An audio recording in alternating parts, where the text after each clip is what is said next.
Book 53, 1/5 of Booty to the Cause of Allah Khumus. Narrated Ali.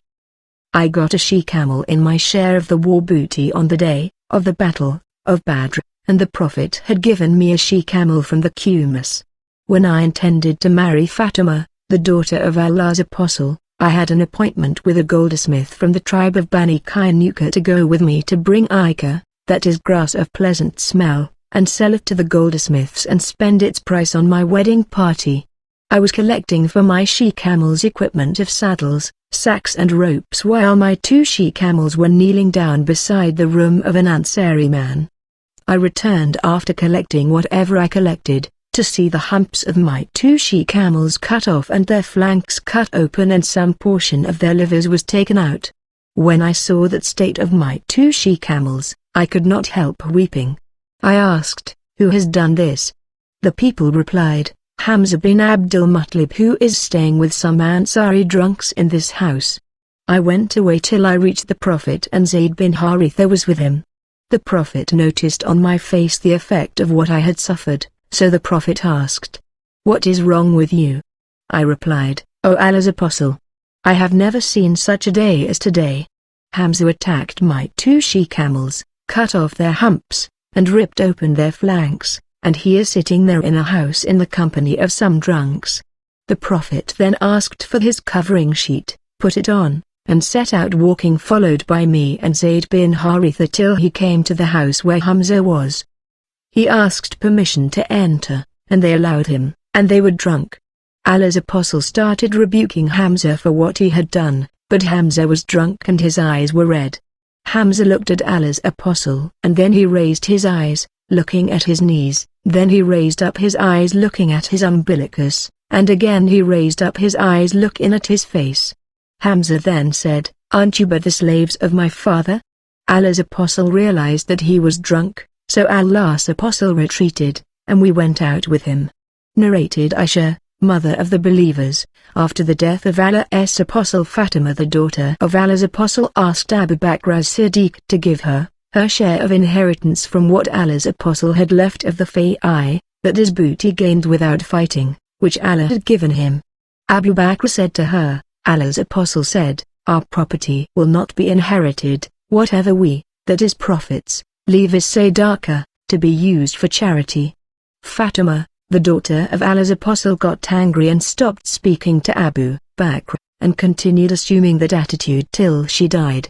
Fatima remained alive for 6 months after the death of Allah's Apostle. She used to ask Abu Bakr for her share from the property of Allah's Apostle which he left at Kaaba, and Fadak, and his property at Medina, devoted for charity. Abu Bakr refused to give her that property and said, "I will not leave anything Allah's Apostle used to do, because I am afraid that if I left something from the Prophet's tradition, then I would go astray." Later on, Ammar gave the Prophet's property of Sadaqah at Medina to Ali and Abbas, but he withheld the properties of Kaaba and Fadak in his custody and said, "These 2 properties are the Sadaqah which Allah's Apostle used to use for his expenditures and urgent needs. Now their management is to be entrusted to the ruler." As Zul said, they have been managed in this way till today. Narrated Malik bin Oz, while I was at home, the sun rose high and it got hot. Suddenly the messenger of Umar bin al-Khattab came to me and said, "The chief of the believers has sent for you." So, I went along with him till I entered the place where Umar was sitting on a bedstead made of date palm leaves and covered with no mattress, and he was leaning over a leather pillow. I greeted him and sat down. He said, "O Malik, some persons of your people who have families came to me and I have ordered that a gift should be given to them, so take it and distribute it among them." I said, "O chief of the believers, I wish that you order someone else to do it." He said, "O man, take it." While I was sitting there with him, his doorman Jafar came saying, "Uthman, Abdurrahman bin Auf, as Zubair and Sa'd bin Abi Waqqas are asking your permission to see you, may I admit them?" Ammar said, "Yes," so they were admitted and they came in, greeted him, and sat down. After a while Jafar came again and said, "May I admit Ali and Abbas?" Ammar said, "Yes." So, they were admitted and they came in and greeted him, and sat down. Then Abbas said, O chief of the believers, judge between me and this, that is Ali. They had a dispute regarding the property of Bani and Nadir which Allah had given to his apostles Fa'i. The group, that is Uthman and his companions, said, O chief of the believers, judge between them and relieve both of them front each other. Ammar said, Be patient. I beseech you by Allah by whose permission the heaven and the earth exist. Do you know that Allah's apostle said, Our, that is prophets, property will not be inherited, and whatever we leave, is sadaqah, to be used for charity, and Allah's apostle meant himself, by saying we? The group said, He said so. Ammar then turned to Ali and Abbas and said, I beseech you by Allah, do you know that Allah's apostle said so?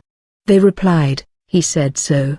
Ammar then said, So, I will talk to you about this matter. Allah bestowed on his apostle with a special favor of something of this fa'i, booty, which he gave to nobody else. Ammar then recited the holy verses, what Allah bestowed as fa'i, booty on his apostle, Muhammad, from them. For this you made no expedition with either cavalry or camelry, but Allah gives power to his apostles over whomever he will, and Allah is able to do all things. 9-6. Ammar added, so this property was especially given to Allah's apostle, but, by Allah, neither did he take possession of it and leave your, nor did he favor himself with it to your exclusion, but he gave it to all of you and distributed it amongst you till this property remained out of it. Allah's apostle used to spend the yearly expenses of his family out of this property and used to keep the rest of its revenue to be spent on Allah's cause. Allah's apostle kept on doing this during all his lifetime. I ask you by Allah, do you know this? They replies in the affirmative. Ammar then said to Ali and Abbas, I ask you by Allah, do you know this? Ammar added, when Allah had taken his prophet under him, Abu Bakr said, I am the successor of Allah's apostle, so Abu Bakr took over that property and managed it in the same way as Allah's apostle used to do, and Allah knows that he was true, pious and rightly guided, and he was a follower of what was right. Then Allah took Abu Bakr unto him and I became Abu Bakr's successor, and I kept that property in my possession for the first 2 years of my caliphate, managing it in the same way as Allah's apostle used to do and as Abu Bakr used to do, and Allah knows that I have been true, pious, rightly guided, and a follower of what is right. Now you both, that is and Abbas, came to talk to me, bearing the same claim and presenting the same case. You, Abbas, came to me asking for your share from your nephew's property, and this man, that is Ali, came to me asking for his wife's share from her father's property. I told you both that Allah's apostle said, Our, prophets, properties are not to be inherited, but what we leave is sadaqah, to be used for charity. When I thought it right that I should hand over this property to you, I said to you, I am ready to hand over this property to you if you wish, on the condition that you would take Allah's pledge and convention that you would manage it in the same way as Allah's apostle used to, and as Abu Bakr used to do, and as I have done since I was in charge of it. So, both of you said, to me, hand it over to us, and on that condition I handed it over to you. So, I ask you by Allah, did I hand it over to them on this condition? The group paid, yes. Then Ammar faced Ali and Abbas saying, I ask you by Allah, did I hand it over to you on this condition? They said, yes. He said, do you want now to give a different decision? By Allah, by whose leave both the heaven and the earth exist, I will never give any decision other than that I have already given. And if you are unable to manage it, then return it to me, and I will do the job on your behalf. Narrated Ibn Abbas, the delegates of the tribe of Abdul Qais came and said, O Allah's apostle, we are from the tribe of Rabia, and there is the infidels of the tribe of Muda intervening between you and us, so we cannot come to you except in the sacred months. So please order us some instructions that we may apply it to ourselves and also invite our people whom we left behind us to observe as well. The Prophet said, I order you to do 4 things, and forbid you to do 4. I order you to believe in Allah, that is, to testify that none has the right to be worshipped but Allah. The Prophet pointed with his hand to offer prayers perfectly, to pay zakat, to fast the month of Ramadan, and to pay the Khumus, that is, 1/5, of the war booty to Allah, and I forbid you to use adab, and nakia, al-hantam and al-muzafat, that is utensils used for preparing alcoholic drinks. See Hadith number 50, Volume 1. Narrated Abu Hurairah, Allah's Apostle said, my heirs should not take even a single dinar, that is anything from my property, and whatever I leave, excluding the expenditure of my wives and my laborers, will be sadaqah, that is be used for charity. Narrated Aisha, Allah's Apostle died, and there was nothing in my house that a living being could eat, except some barley lying on a shelf. So, I ate of it for a long period and measured it, and, after a short period, it was consumed. Narrated Amr bin al-Harith, the Prophet did not leave anything, after his death, except his arms, a white mule, and a piece of land which he had given as sadaqah. Narrated Aisha, the wife of the Prophet, when the sickness of Allah's Apostle got aggravated, he asked the permission of his wives that he should be treated in my house, and they permitted him. Narrated Ibn Abu Mulaika, Aisha said, the Prophet died in my house on the day of my turn while he was leaning on my chest closer to my neck, and Allah made my saliva mix with his saliva. Aisha added, Abdurrahman came with a siwak and the Prophet was too weak to use it, so I took it, chewed it and then gave it to him and he cleaned his teeth with it. Narrated Safiyyah, the wife of the Prophet, that she came to visit Allah's Apostle while he was in itikaf, that is seclusion in the mosque during the last 10 days of Ramadan. When she got up to return, Allah's Apostle got up with her and accompanied her, and when he reached near the gate of the mosque close to the door of the house of Salama, the wife of the Prophet, 2 Ansari men passed by them and greeted Allah's Apostle and then went away. Allah's Apostle addressed them saying, don't hurry. She is my wife, they said, glorified be Allah. O Allah's Apostle, you are far away from any suspicion, and his saying was hard on them. Allah's Apostle said, Satan circulates in the mind of a person as blood does in his body. I was afraid that Satan might put some evil thoughts in your minds. Narrated Abdullah bin Amr, once I went upstairs in Hafsa's house and saw the Prophet answering the call of nature with his back towards the Qibla and facing Sham. Narrated Aisha, that Allah's Apostle used to offer the Asr prayer while the sun was still shining in her hujra, that is her dwelling place. Narrated Abdullah, the Prophet stood up and delivered a sermon, and pointing to Aisha's house, that is eastwards, he said thrice, affliction will appear from here, and from where the side of Satan's head comes out, that is from the east. Narrated Amr bint Abdurrahman, Aisha, the wife of the Prophet told her that once Allah's Apostle was with her and she heard somebody asking permission to enter Hafsa's house.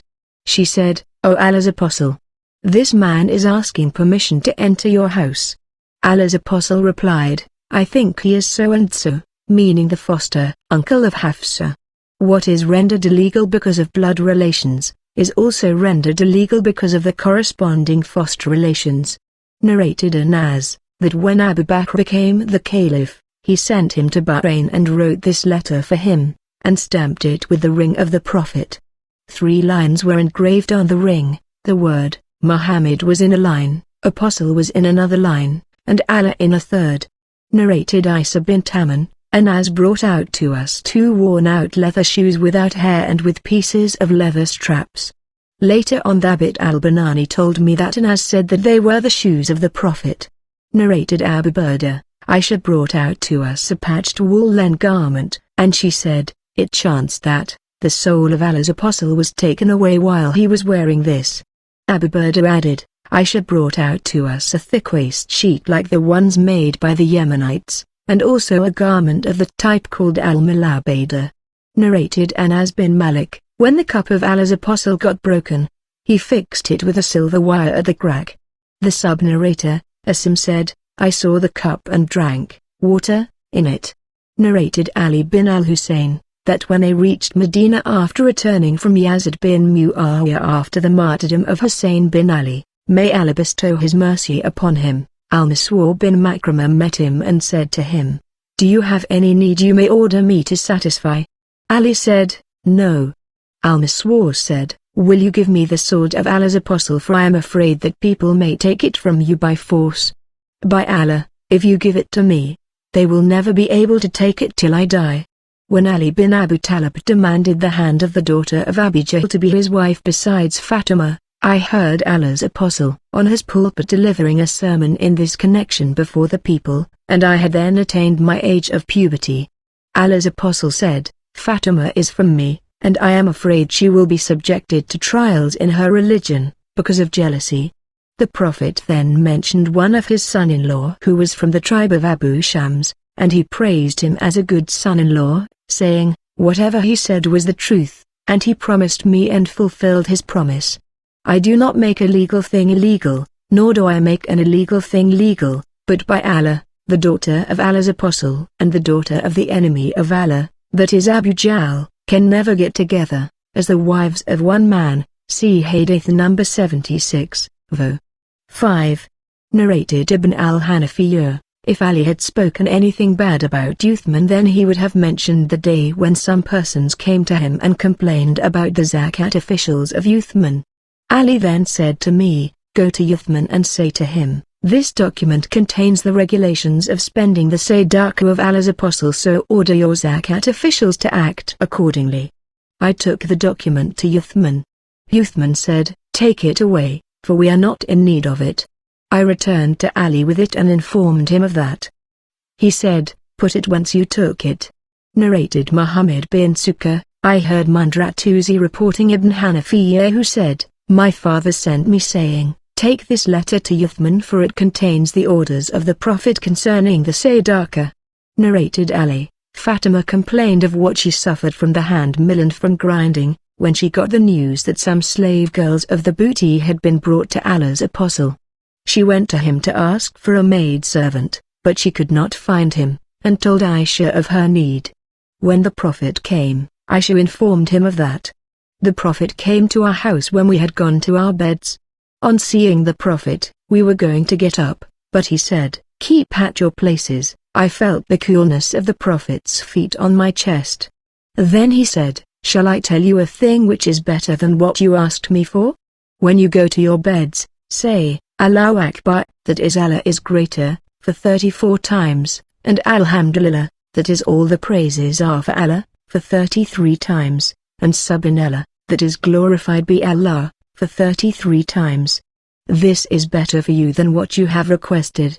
Narrated Jabir bin Abdullah al-Ansari, a man amongst us begot a boy whom he named Al-Qasim. On that the Ansar said, to the man, "We will never call you Abu al-Qasim and will never please you with this blessed title." So, he went to the Prophet and said, "O Allah's apostle, I have begotten a boy whom I named Al-Qasim," and the Ansar said, "We will never call you Abu al-Qasim, nor will we please you with this title." The Prophet said, "The Ansar have done well. Name by my name, but do not name by my kunya, for I am Qasim." Narrated Mu'awiyah, Allah's apostle said, "If Allah wants to do good for somebody, he makes him comprehend the religion, that is Islam, and Allah is the giver and I am Al-Qasim, that is the distributor, and this Muslim nation will remain victorious over their opponents, till Allah's order comes and they will still be victorious." Narrated Abu Hurairah, Allah's apostle said, "Neither do I give you anything, nor withhold anything from you, but I am just a distributor, that is Qasim, and I give as I am ordered." Narrated Qala al-Ansariyah, I heard Allah's apostle saying, "Some people spend Allah's wealth, that is Muslims' wealth, in an unjust manner. Such people will be put in their hell fire on the day of resurrection." Narrated Awal Baraki, the Prophet said, "Horses are always the source of good, namely, rewards, in the hereafter, and booty, till the day of resurrection." Narrated Abu Hurairah, Allah's apostle said, "When Khusraw is ruined, there will be no Khusraw after him, and when Caesar is ruined, there will be no Caesar after him. By him in whose hands my life is, you will spend their treasures in Allah's cause." Narrated Jabir bin Samura, Allah's apostle said, "When Khusraw is ruined, there will be no Khusraw after him, and when Caesar is ruined, there will be no Caesar after him. by him in whose hands my life is, you will spend their treasures in Allah's cause. Narrated Jabir bin Abdullah, Allah's Apostle said, booty has been made legal for me. Narrated Abu Hurairah, Allah's Apostle said, Allah guarantees him who strives in his cause and whose motivation for going out is nothing but jihad in his cause and belief in his word, that he will admit him into paradise, if martyred, or bring him back to his dwelling place, whence he has come out, with what he gains of reward and booty. Narrated Abu Hurairah, the Prophet said, a prophet amongst the prophets carried out a holy military expedition, so he said to his followers, anyone who has married a woman and wants to consummate the marriage, and has not done so yet, should not accompany me, nor should a man who has built a house but has not completed its roof, nor a man who has sheep or camels and is waiting for the birth of their young ones. So, the Prophet carried out the expedition, and when he reached that town at the time or nearly at the time of the Asr prayer, he said to the son, O son, you are under Allah's order and I am under Allah's order, O Allah. Stop it, that is the sun, from setting. It was stopped till Allah made him victorious. Then he collected the booty and the fire came to burn it, but it did not burn it. He said to his men, some of you have stolen something from the booty. So one man from every tribe should give me a pledge of allegiance by shaking hands with me. They did so, and the hand of a man he got stuck over the hand of their prophet. Then that prophet said to the man, the theft has been committed by your people. So all the persons of your tribe should give me the pledge of allegiance by shaking hands with me. The hands of 2 or 3 men he got stuck over the hand of their prophet, and he said, you have committed the theft. Then they brought a head of gold like the head of a cow and put it there, and the fire came and consumed the booty. The prophet added, then Allah saw our weakness and disability, so he made booty legal for us.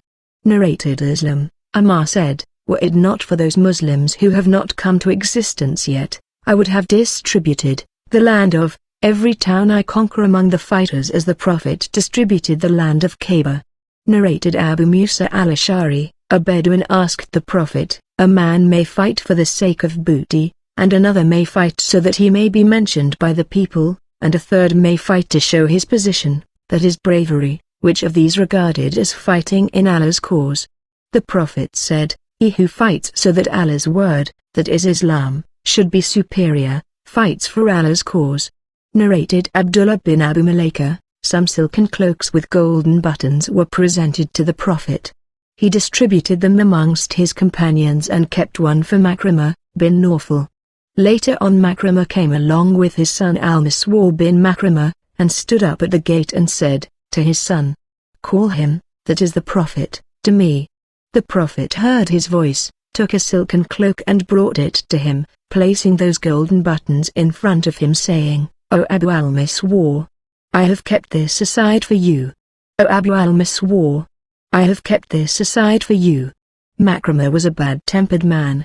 Narrated Anas bin Malik, people used to give some of their date palms to the Prophet, as a gift, till he conquered Bani Qurayza and Bani an-Nadir, whereupon he started returning their favors.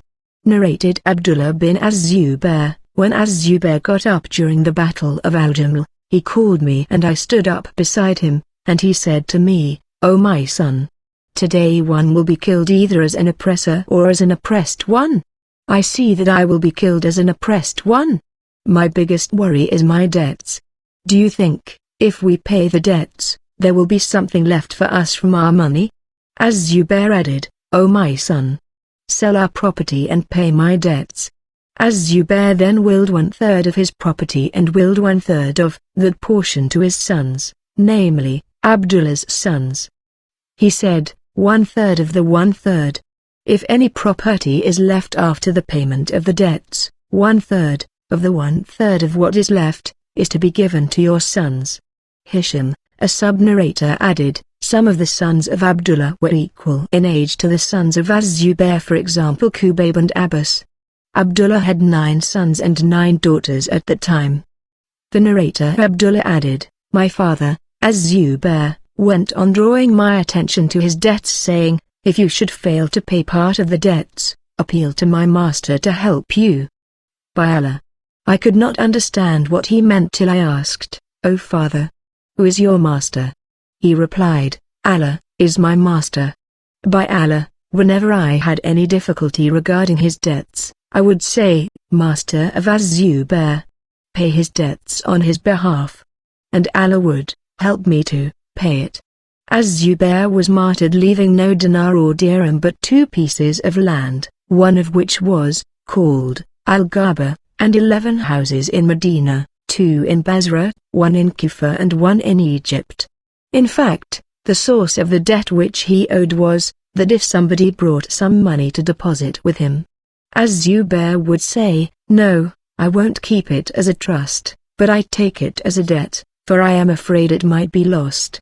Az-Zubair was never appointed governor or collector of the tax of Kharaj or any other similar thing, but he collected his wealth from the war booty he gained during the holy battles he took part in the company of the Prophet, Abu Bakr, Umar, and Uthman.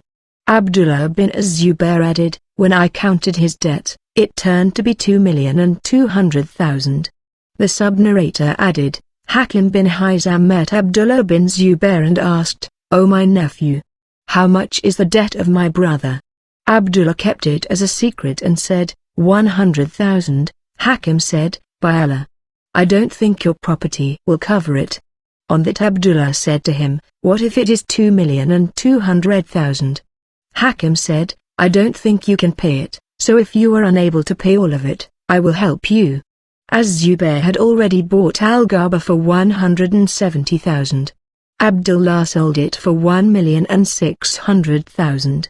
Then he called the people saying, "Any person who has any money claim on Az-Zubair should come to us in Al-Ghaba." There came to him Abdullah bin Jafar whom Az-Zubair owed 400,000. He said to Abdullah bin Az-Zubair, "If you wish I will forgive you the debt." Abdullah bin Az-Zubair said, "No." Then Ibn Jafar said, "If you wish you can defer the payment if you should defer the payment of any debt."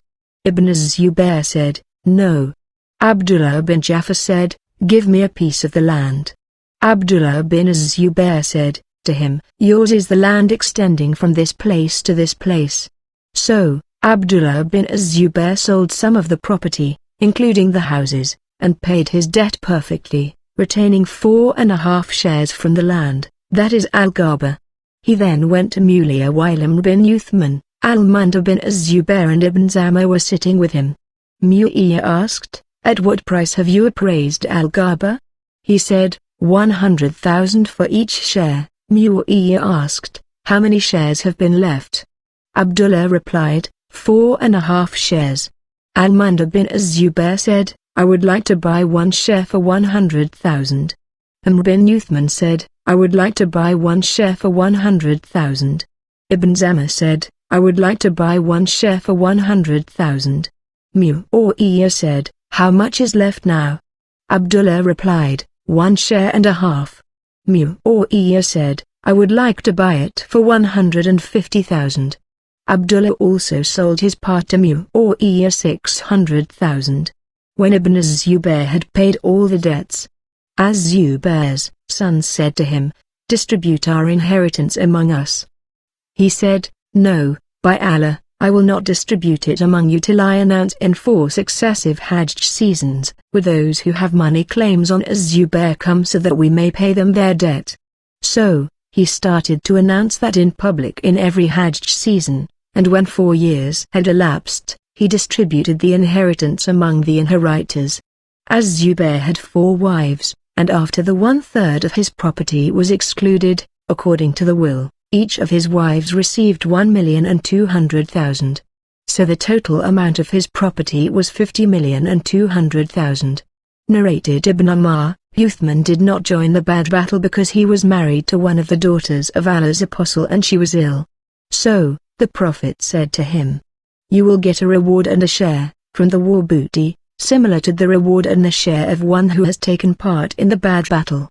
Narrated Marwan bin al-Hakam and Miswar bin Makramah, when the who was in delegation came to Allah's apostle after they had embraced Islam and requested him to return their properties and war prisoners to them, Allah's apostle said, "To me the best talk is the truest, so you may choose either of 2 things, the war prisoners or the wealth, for I have delayed their distribution." Allah's apostle had waited for them for over 10 days when he returned from Taif. So, when those people came to know that Allah's apostle was not going to return to them except one of the two things, they said, "We choose our war prisoners." Allah's apostle stood up amongst the Muslims, and after glorifying Allah as he deserved, he said, "Now then, these brothers of yours have come to us with repentance, and I see it logical that I should return their captives to them. So whoever of you likes to do that as a favor, then he can do it, and whoever amongst you likes to stick to his share, let him give up his prisoners and we will compensate him from the very first fai, that is war booty received without fight, which Allah will give us." On that, all the people said, "O Allah's apostles, we have agreed willingly to do so, return the captives." Then Allah's apostle said to them, "I do not know who amongst you has agreed to this and who has not. You should return and let your leaders inform me of your agreement." The people returned and their leaders spoke to them, and then came to Allah's apostle and said, "All the people have agreed willingly to do so and are given the permission to return the war prisoners, without compensation." As Zuri, the sub-narrator states, "This is what has been related to us about the captives of Muhsin." Narrated Zadam, "Once we were in the house of Abu Musa, who presented a meal containing cooked chicken. A man from the tribe of Bani Mala with red complexion as if he were from the Byzantine war prisoners, was present. Abu Musa invited him to share the meal, but he apologized, saying, 'I saw chickens eating dirty things, and so I have had a strong aversion to eating them, and have taken an oath that I will not eat chickens.' Abu Musa said, 'Come along, I will tell you about this matter, that is how to cancel one's oath.' I went to the Prophet in the company of a group of Al-Asharian, asked him to provide us with means of conveyance. He said, 'By Allah, I will not provide you with any means of conveyance, and I have nothing to make you ride on.' Then some camels as booty were brought to Allah's apostle, and he asked for us, saying, 'Where are the group of Al-Asharian?' Then he ordered that we should be given 5 camels with white humps. When we set out, we said, 'What have we done? We will never be blessed with what we have been given.' So, we returned to the Prophet and said, 'We asked you to provide us with means of conveyance, but you took an oath that you would not provide us with any means of conveyance. Did you forget your oath when you gave us the camels?' He replied, 'I have not provided you with means of conveyance, but Allah has provided you with it, and by Allah, Allah willing, if ever I take an oath to do something, and later on I find that it is more beneficial to do something different, I will do the thing which is better, and give expiation for my oath."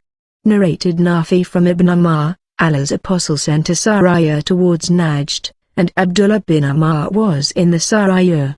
They gained a great number of camels as war booty. The share of each one of them was 12 or 11 camels, and they were given an extra camel each. Narrated Ibn Ammar, Allah's apostle used to give extra share to some of the members of the Saraya he used to send, in addition to the shares they shared with the army in general. Narrated Abu Musa, "We got the news of the migration of the Prophet while we were in Yemen, so we set out migrating to him. We were, I and my 2 brothers, I being the youngest, and one of my brothers was Abu Burda and the other was Abu Rum. We were over 50, or 53 or 52, men from our people. We got on board a ship which took us to a Najashi in Ethiopia, and there we found Jafar bin Abu Talib and his companions with the Najashi. Jafar said to us, 'Allah's apostle has sent us here and ordered us to stay here, so you too, stay with us.' We stayed with him till we all left Ethiopia, and met the Prophet at the time when he had conquered Kaaba. He gave us a share from its booty, or gave us from its booty.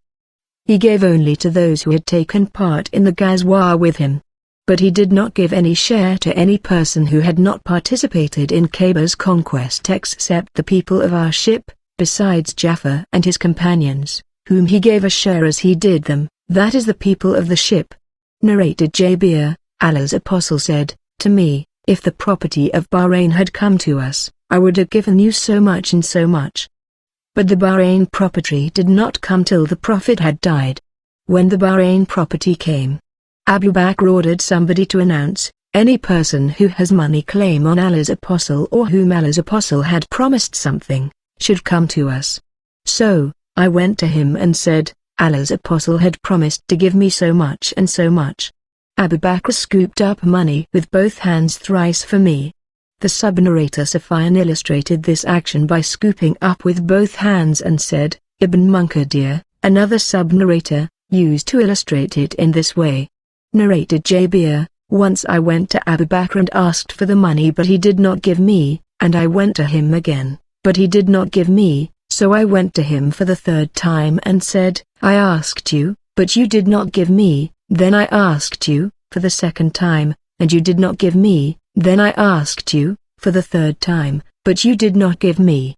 You should either give me or allow yourself to be considered a miser regarding my case. Abu Bakr said, You tell me that I am a miser with regard to you. But really, whenever I rejected your request, I had the inclination to give you. In another narration Jabir added, So, Abu Bakr scooped up money with both hands for me and asked me to count it. I found out that it was 500. Abu Bakr told me to take twice that amount. Narrated Jabir bin Abdullah, while Allah's Apostle was distributing the booty at Al-Jarana, somebody said to him, Be just in your distribution. The Prophet replied, Verily I would be miserable if I did not act justly. Narrated Zubair bin Mutim, the Prophet talked about war prisoners of Badr saying, Had al-Mutim bin Adi been alive and interceded with me for these mean people, I would have freed them for his sake. Narrated Zubair bin Mutim, I and Uthman bin Affan went to Allah's Apostle and said, O Allah's Apostle, you have given to Bani al-Mutlib and left us although they and we are of the same kinship to you. Allah's Apostle said, Bani Mutlib and Bani Hashim are one and the same. The Prophet did not give a share to Bani Abd Shams and Bani Nawfal. Ibn Ishaq said, Abd Shams and Hashim and al-Mutlib were maternal brothers and their mother was Atiqah bint Murrah and Nawfal was their paternal brother. Narrated Abd ar-Rahman bin Auf, while I was standing in the row on the day of the Battle of Badr, I looked to my right and my left and saw two young Ansari boys, and I wished I had been stronger than they. One of them called my attention saying, O uncle, do you know Abu Jahl? I said, Yes, what do you want from him, O my nephew? He said, I have been informed that he abuses Allah's Apostle. By him in whose hands my life is, if I should see him, then my body will not leave his body till either of us meet his fate.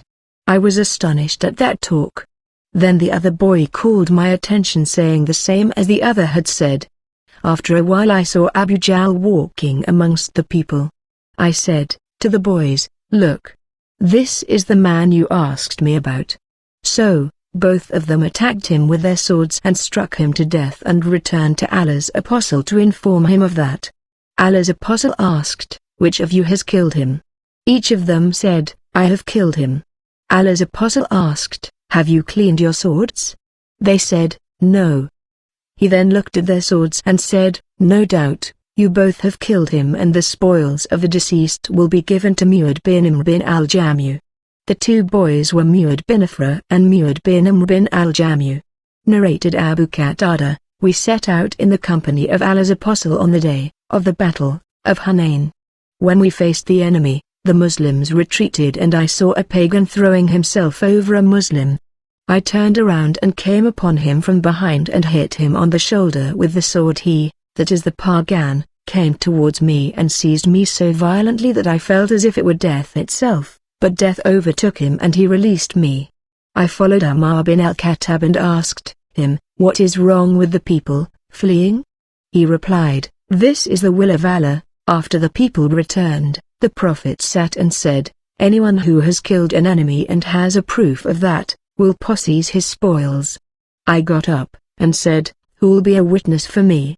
And then sat down. The Prophet again said, Anyone who has killed an enemy and has proof of that, will possess his spoils. I, again, got up and said, Who'll be a witness for me? And sat down. Then the Prophet said the same for the third time. I again got up, and Allah's Apostle said, O Abu Qatada, what is your story? Then I narrated the whole story to him. A man got up and said, O Allah's Apostle, He is speaking the truth, and the spoils of the killed man are with me. So please compensate him on my behalf." On that Abu Bakr as-Siddiq said, "No, by Allah, he, that is Allah's apostle, will not agree to give you the spoils gained by one of Allah's lions who fights on the behalf of Allah and his apostle." The Prophet said, "Abu Bakr has spoken the truth. So, Allah's apostle gave the spoils to me. I sold that armor, that is the spoils, and with its price I bought a garden at Bani Salama, and this was my first property which I gained after my conversion to Islam." Narrated Awar bin Az-Zubair, Hakim bin Hizam said, "I asked Allah's apostle for something, and he gave me. I asked him again, and he gave me, and said to me, 'O Hakim, this wealth is like green sweet, that is fruit, and if one takes it without greed, then one is blessed in it, and if one takes it with greediness, then one is not blessed in it, and will be like the one who eats without satisfaction. And an upper, that is giving, hand is better than a lower, that is taking, hand.' I said, 'O Allah's apostle, by him who has sent you with the truth, I will not ask anyone for anything after you till I leave this world.' So, when Abu Bakr during his caliphate, called Hakim to give him some money, Hakim refused to accept anything from him. Once Ammar called him, during his caliphate, in order to give him something, but Hakim refused to accept it, whereupon Ammar said, 'O Muslims, I give him, that is Hakim, his right which Allah has assigned to him, from this fai booty, but he refuses to take it.' So Hakim never took anything from anybody after the Prophet till he died." Narrated Nafi, Ammar bin al-Khattab said, "O Allah's apostle, I vowed to observe itikaf for one day during the pre-Islamic period. The Prophet ordered him to fulfill his vow. Ammar gained 2 lady captives from the war prisoners of Hunain and he left them in some of the houses at Mecca. When Allah's apostle freed the captives of Hunain without ransom, they came out walking in the streets. Ammar said to his son, "O Abdullah, see what is the matter." Abdullah replied, "Allah's apostle has freed the captives without ransom." He said to him, "Go and set free those 2 slave girls." Nafi added, "Allah's apostle did not perform the Umrah from Al-Jannah, and if he had performed the Umrah, it would not have been hidden from Abdullah." Narrated Amr bin Taglib, Allah's apostle gave gifts to some people to the exclusion of some others. The latter seemed to be displeased by that. The Prophet said, "I give to some people, lest they should deviate from true faith or lose patience, while I refer other people to the goodness and contentment which Allah has put in their hearts," and Amr bin Taglib is amongst them. Amr bin Taglib said, "The statement of Allah's apostle is dearer to me than red camels." Narrated Al-Husayn, Amr bin Taglib told us that Allah's apostle got some property or some war prisoners and he distributed them in the above way, that is giving to some people to the exclusion of others. Narrated Anas, the Prophet said, "I give to Quraysh people in order to let them adhere to Islam, for they are near to their life of ignorance, that is they have newly embraced Islam and it is still not strong in their hearts." Narrated Anas bin Malik, when Allah favored his apostle with the properties of Hawazin tribe as fai, booty, he started giving to some Quraysh men even up to 100 camels each, whereupon some Ansari men said about Allah's apostle, "May Allah forgive his apostle. He is giving to men of Quraysh and leaves us, in spite of the fact that our swords are still dropping blood, of the infidels." When Allah's apostle was informed of what they had said, he called the Ansar and gathered them in a leather tent and did not call anybody else along with them. When they gathered, Allah's apostle came to them and said, "What is the statement which I have been informed, and that which you have said?" The learned ones among them replied, "O Allah's apostle, the wise ones amongst us did not say anything, but the youngsters amongst us said, 'May Allah forgive his apostle, he gives the Quraysh and leaves the Ansar, in spite of the fact that our swords are still dribbling, wet, with the blood of the infidels.'" Allah's apostle replied, "I give to such people as are still close to the period of infidelity, that is they have recently embraced Islam and faith is still weak in their hearts. Won't you be pleased to see people go with fortune, while you return with Allah's apostle to your houses? By Allah, what you will return with is better than what they are returning with. The Ansar replied, Yes, O Allah's Apostle, we are satisfied. Then the Prophet said to them, You will find after me, others being preferred to you. Then be patient till you meet Allah and meet his Apostle at Al-Qurta, that is a fount in paradise. Anas added, But we did not remain patient. Narrated Zubair bin Mutim, that while he was with Allah's Apostle who was accompanied by the people on their way back from Hunain, the Bedouins started begging things of Allah's Apostle so much so that they forced him to go under a samura tree where his loose outer garment was snatched away. On that, Allah's Apostle stood up and said to them, Return my garment to me. If I had as many camels as these trees, I would have distributed them amongst you, and you will not find me a miser or a liar or a coward. Narrated Anas bin Malik, while I was walking with the Prophet who was wearing a Najrani outer garment with a thick hem, a Bedouin came upon the Prophet and pulled his garment so violently that I could recognize the impress of the hem of the garment on his shoulder, caused by the violence of his pull. Then the Bedouin said, Order for me something from Allah's fortune which you have. The Prophet turned to him and smiled, and ordered that a gift be given to him. Narrated Abdullah, on the day of the battle of Hunain, Allah's Apostle favored some people in the distribution of the booty, to the exclusion of others. He gave Al-Aqra bin Habis 100 camels and he gave Uyayna the same amount, and also gave to some of the eminent Arabs, giving them preference in this regard. Then a person came and said, By Allah, in this distribution justice has not been observed, nor has Allah's pleasure been aimed at. I said to him, By Allah, I will inform the Prophet of what you have said. I went and informed him. And he said, If Allah and his Apostle did not act justly, who else would act justly? May Allah be merciful to Moses, for he was harmed with more than this, yet he kept patient. Narrated Isma bint Abu Bakr, I used to carry the date stones on my head from the land of Az-Zubair which Allah's Apostle had given to him, and it was at a distance of 2/3 of a farsakh from my house. Narrated Hisham's father, the Prophet, gave Az-Zubair a piece of land from the property of Bani and Nadir, gained as war booty. Narrated Ibn Ammar bin al-Khattab expelled all the Jews and Christians from the land of Hijaz. Allah's Apostle after conquering Kaaba, thought of expelling the Jews from the land which, after he conquered it belonged to Allah, Allah's Apostle and the Muslims. But the Jews requested Allah's Apostle to leave them there on the condition that they would do the labor and get half of the fruits. The land would yield. Allah's Apostle said, We shall keep you on these terms as long as we wish. Thus they stayed till the time of Ammar's caliphate when he expelled them to Tma and Araika. Narrated Abdullah bin Mughafal, while we were besieging the fort of Kaaba, a person threw a leather container containing fat, and I ran to take it, but when I turned I saw the Prophet, standing behind, so I felt embarrassed in front of him. Narrated Ibn Ammar, in our holy battles, we used to get honey and grapes, as war booty which we would eat and would not store. Narrated Ibn Abi Awfa, we were afflicted with hunger during the besiege of Kaaba, and when it was the day of the battle of Kaaba, we slaughtered the donkeys and when the pots got boiling, with their meat, Allah's Apostle made an announcement that all the pots should be upset and that nobody should eat anything of the meat of the donkeys. We thought that the Prophet prohibited that because the Khumus had not been taken out of the booty, that is donkeys. Other people said, he prohibited eating them forever. The sub-narrator added, I asked Said bin Jubair who said, He has made the eating of donkey's meat illegal forever.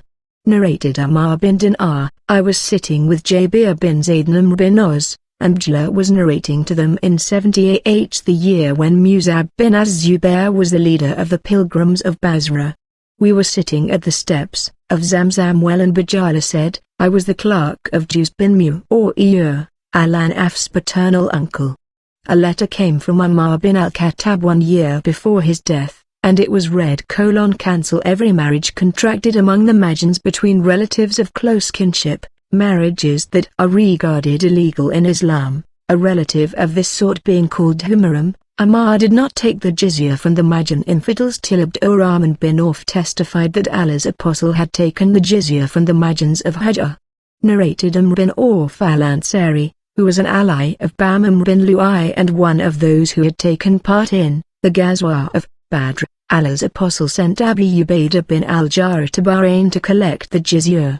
Allah's apostle had established peace with the people of Bahrain and appointed al-Alabama bin al-Hadrami as their governor. When Abu Ubaidah came from Bahrain with the money, the Ansar heard of Abu Ubaidah's arrival, which coincided with the time of the morning prayer with the Prophet.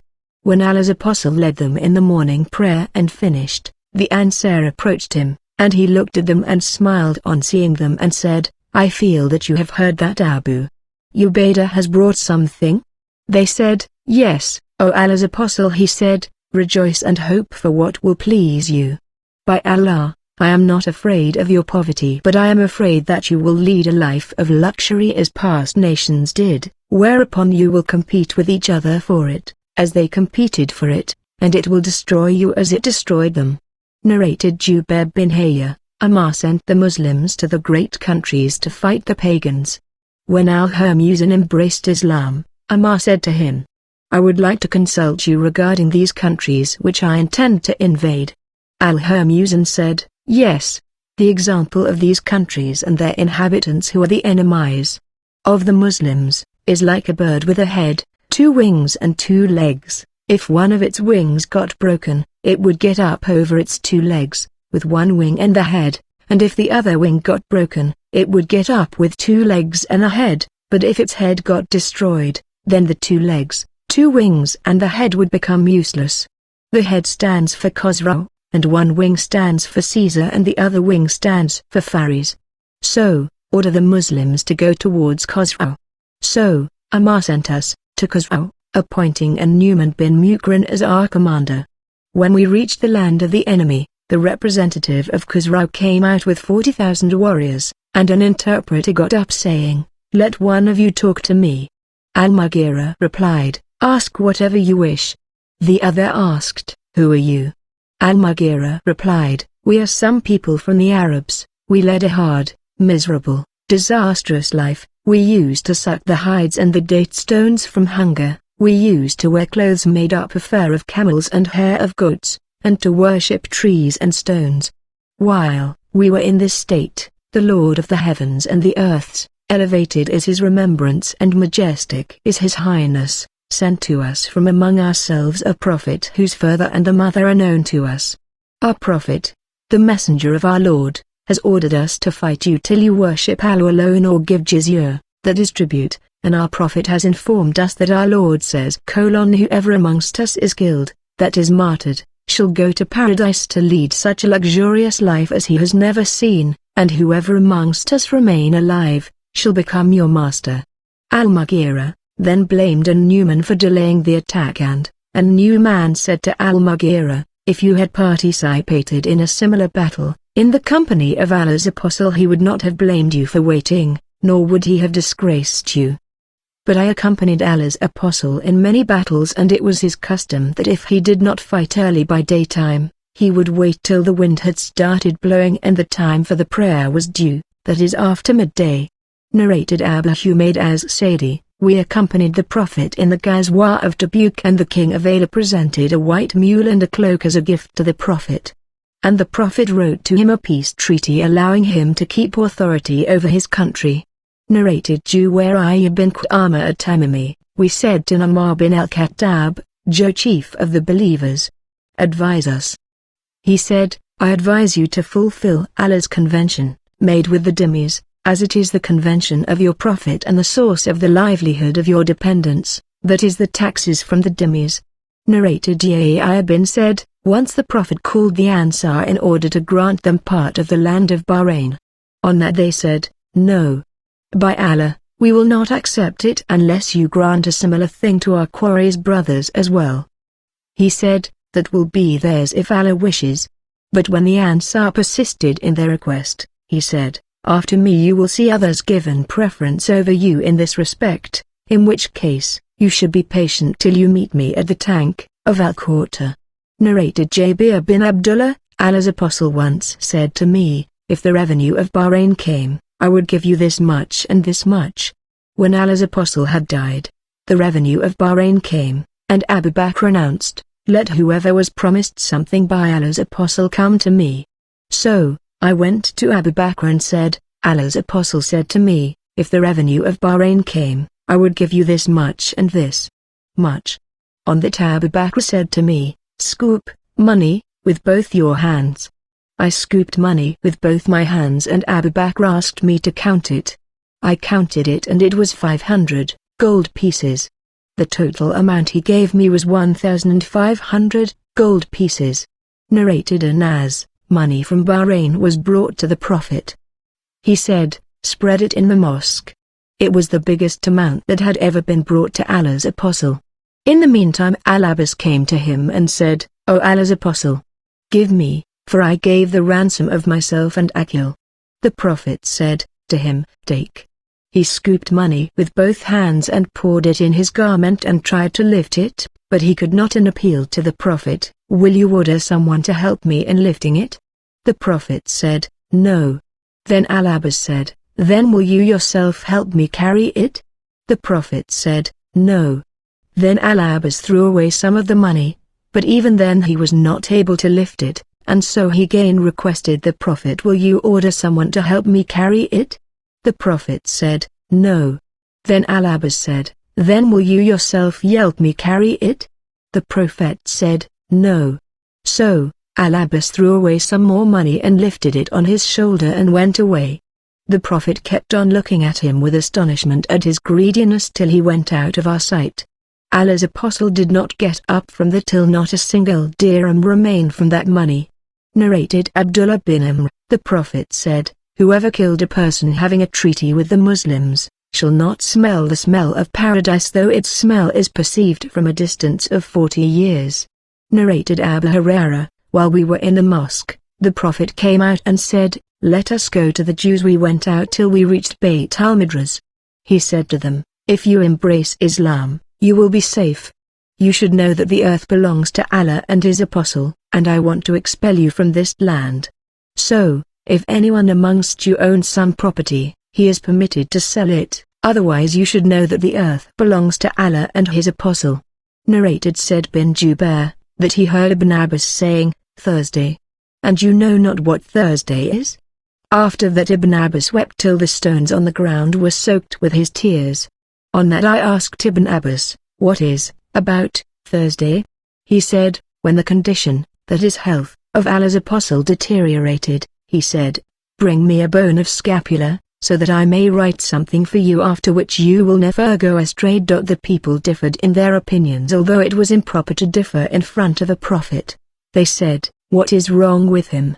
Do you think he is delirious? Ask him, to understand. The Prophet replied, leave me as I am in a better state than what you are asking me to do. Then the Prophet ordered them to do 3 things saying, turn out all the pagans from the Arabian Peninsula, show respect to all foreign delegates by giving them gifts as I used to do. The sub-narrator added, the third order was something beneficial which either Ibn Abbas did not mention or he mentioned but I forgot. Narrated Abu Hurairah, when Kaaba was conquered, a roasted poisoned sheep was presented to the prophets as a gift, by the Jews. The Prophet ordered, let all the Jews who have been here, be assembled before me. The Jews were collected and the Prophet said, to them, I am going to ask you a question. Will you tell the truth? They said, yes. The Prophet asked, who is your father? They replied, so and so. He said, you have told me, your father is so and so. They said, you are right. He said, will you now tell me the truth, if I ask you about something? They replied, yes, O Abu al-Qasim, and if we should tell a lie, you can realize our lie as you have done regarding our father. On that he asked, who are the people of the hell fire? They said, we shall remain in their hell fire for a short period, and after that you will replace us. The Prophet said, you may be cursed and humiliated in it. By Allah, we shall never replace you in it. Then he asked, will you now tell me the truth if I ask you a question? They said, yes, O Abli Qasim. He asked, have you poisoned this sheep? They said, yes. He asked, what made you do so? They said, we wanted to know if you were a liar, in which case we would get rid of you, And if you are a prophet, then the poison would not harm you. Narrated Isma. I asked Anas about the qunut, that is invocation in the prayer. Anas said, it should be recited before bowing. I said, so and so claims that you say that it should be recited after bowing. He replied, he is mistaken. Then Anas narrated to us that the Prophet invoked evil on the tribe of Bani Sulaim for 1 month after bowing. Anas further said, the Prophet had sent 40 or 70 qaris, that is men well versed in the knowledge of the Quran, to some pagans, but the latter struggled with them and martyred them, although there was a peace pact between them and the Prophet. I had never seen the Prophet so sorry and worried about anybody as he was about them, that is the qaris. Narrated Hani, the daughter of Abu Talib. I went to Allah's Apostle on the day of the conquest of Mecca and found him taking a bath, and his daughter Fatima was screening him. I greeted him and he asked, who is that? I said, I, Hani bint Abi Talib. He said, welcome, O Hani. When he had finished his bath, he stood up and offered 8 rakat while dressed in one garment. I said, O Allah's Apostle, my brother Ali has declared that he will kill a man to whom I have granted asylum. The man is so-and-so bin Hubayra. Allah's Apostle said, O Hani, we will grant asylum to the one whom you have granted asylum. Hani said, that visit took place in the duha, that is forenoon.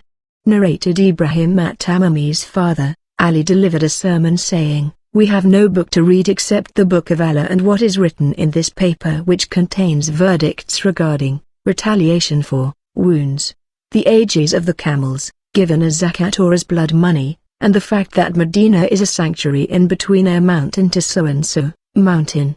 So, whoever innovates in it an heresy or commits a sin or gives shelter in it, to such an innovator will incur the curse of Allah, the angels and all the people, and none of his compulsory or optional good deeds of worship will be accepted. And whoever, freed slave, takes as his master, that is befriends, other than his real masters will incur the same curse. And the asylum granted by any Muslim is to be secured by all the other Muslims, and whoever betrays a Muslim in this respect will incur the same curse. Narrated Sal bin Abi Hathama, Abdullah bin Salam Muhayyiz bin Masud bin Zayd set out to Kaaba, the inhabitants of which had a peace treaty with the Muslims at that time. They parted and later on Muhayyiz came upon Abdullah bin Sa'ar, and found him murdered agitating in his blood. He buried him and returned to Medina.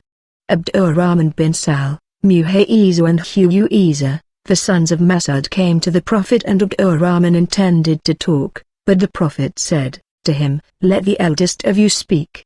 As Abdurrahman was the youngest, Abdurrahman kept silent and the other two spoke. The Prophet said, if you swear as to who has committed the murder, you will have the right to take your right from the murderer. They said, how should we swear if we did not witness the murder or see the murderer? The Prophet said, then the Jews can clear themselves from the charge by taking a lasker, an oath taken by men that it was not they who committed the murder. There. Why said, how should we believe in the oaths of infidels? So, the Prophet himself paid the blood money of Abdullah. See Hadith number 36 volume 9. Narrated Abdullah bin Abbas, that Abu Sufyan bin Harb informed him that Heraclius called him and the members of a caravan from Quraysh who had gone to Sham as traders, during the truce which Allah's Apostle had concluded with Abu Sufyan and the Quraysh infidels. Narrated Aisha, once the Prophet was bewitched so that he began to imagine that he had done a thing which in fact he had not done. Narrated Auf bin Mali, I went to the Prophet during the Ghazwa of Tabuk while he was sitting in a leather tent. He said, count 6 signs that indicate the approach of the hour, my death, the conquest of Jerusalem, a plague that will afflict you, and kill you in great numbers, as the plague that afflicts sheep, the increase of wealth to such an extent that even if one is given 100 dinars, he will not be satisfied, then an affliction which no Arab house will escape, and then a truce between you and Bani al-Asfar, that is the Byzantines, who will betray you and attack you under 80 flags. Under each flag will be 12,000 soldiers. Narrated Abu Hurairah, Abu Bakr, on the day of Nahr, that is slaughtering of animals for sacrifice, sent me in the company of others to make this announcement: after this year, no pagan will be allowed to perform the Hajj, and none will be allowed to perform the Tawaf of the Kaaba undressed. And the day of Al-Hajj al-Akbar is the day of Nah, and it called Al-Akbar because the people call the Umrah al-Hajj al-Asghar, that is the minor Hajj. Abu Bakr threw back the pagans' covenant that year, and therefore, no pagan performed the Hajj in the year of Hajj al-Wada of the prophets. Narrated Abdullah bin Amr, Allah's apostle said, whoever has the following 4 characteristics will be a pure hypocrite: if he speaks, he tells a lie; if he gives a promise, he breaks it; if he makes a covenant, he proves treacherous; and if he quarrels, he behaves in a very imprudent, evil, insulting manner, unjust. And whoever has one of these characteristics, has one characteristic of a hypocrite, unless he gives it us. Narrated Ali, we did not write anything from the Prophet except the Quran and what is written in this paper, wherein the Prophet said, Medina is a sanctuary from the mountain of air to so-and-so, therefore, whoever innovates in it an heresy or commits a sin, or gives shelter to such an innovator, will incur the curse of Allah. The angels and all the people, and none of his compulsory or optional good deeds of worship will be accepted, and the asylum granted by any Muslim is to be secured by all the Muslims, even if it is granted by one of the lowest social status among them. And whoever betrays a Muslim in this respect will incur the curse of Allah, the angels and all the people, and his compulsory and optional good deeds of worship will not be accepted. And any freed slave will take as masters, befriends, people other than his own real masters who freed him without taking the permission of the latter, will incur the curse of Allah, the angels and all the people, and his compulsory and optional good deeds of worship will not be accepted. Narrated said, Abu Hurairah once said to the people, what will your state be when you can get no dinar or dirham, that is taxes, from the dhimmis? On that someone asked him, what makes you know that this state will take place, O Abu Hurairah? He said, by him in whose hands Abu Hurairah's life is, I know it through the statement of the true and truly inspired one, that is the Prophet. The people asked, what does the statement say? He replied, Allah and his apostles' asylum granted to dhimmis, that is non-Muslims living in a Muslim territory, will be outraged, and so Allah will make the hearts of these dhimmis so daring that they will refuse to pay the jizya they will be supposed to pay.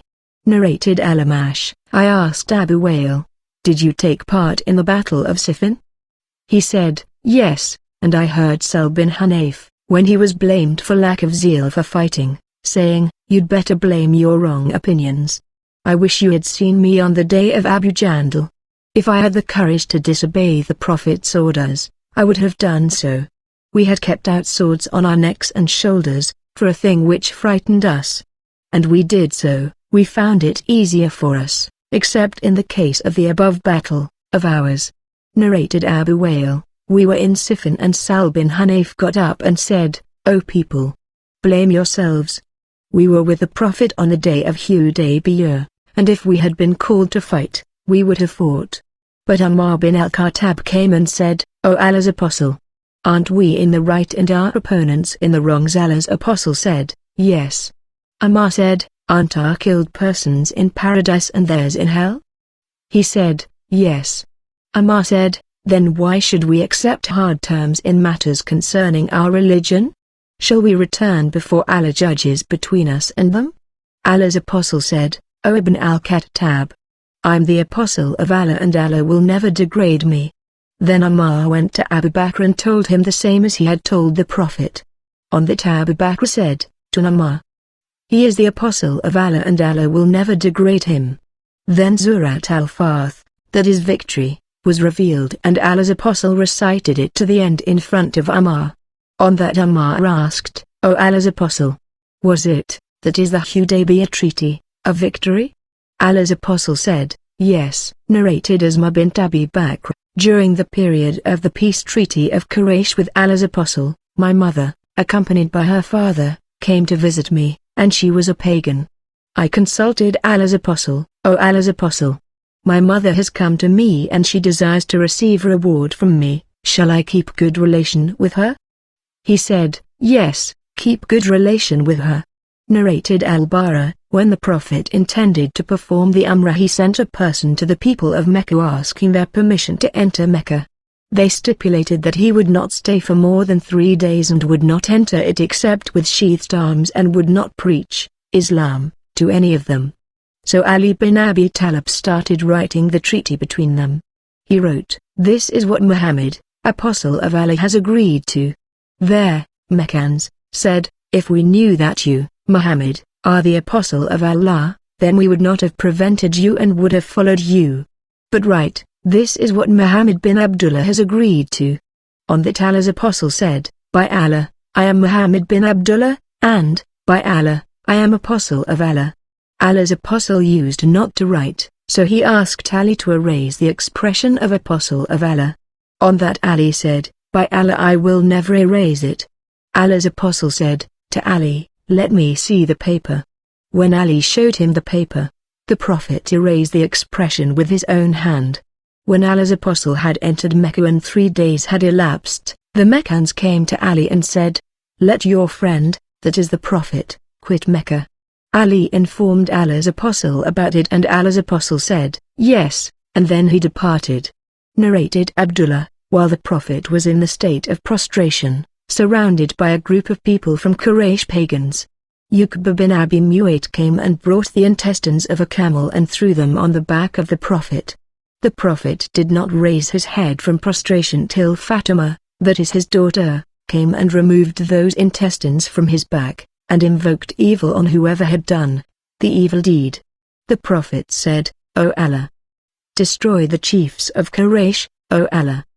Destroy Abu Jahl bin Hisham, Utbah bin Rabi'ah, Shayba bin Rabi'ah, Uqba bin Abi Mu'ayt, Umayyah bin Khalaf, or Yabai bin Khalaf."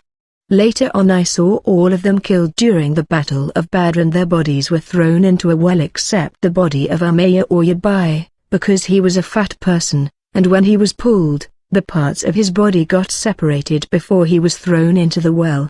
Narrated Anas, the Prophet said, "Every betrayer will have a flag on the day of resurrection." One of the two sub-narrators said that the flag would be fixed, and the other said that it would be shown on the day of resurrection, so that the betrayer might be recognized by it. Narrated Ibn Ammar, the Prophet said, "Every betrayer will have a flag which will be fixed on the day of resurrection, and the flag's prominence will be made in order to show the betrayal he committed." Narrated Ibn Abbas, Allah's apostle said on the day of the conquest of Mecca, "There is no migration now, but there is jihad, that is, holy battle, and good intentions. And when you are called for jihad, you should come out at once." Allah's apostle also said, on the day of the conquest of Mecca, "Allah has made this town a sanctuary since the day He created the heavens and the earth. So, it is a sanctuary by Allah's decree till the day of resurrection. Fighting in it was not legal for anyone before me, and it was made legal for me only for an hour by daytime.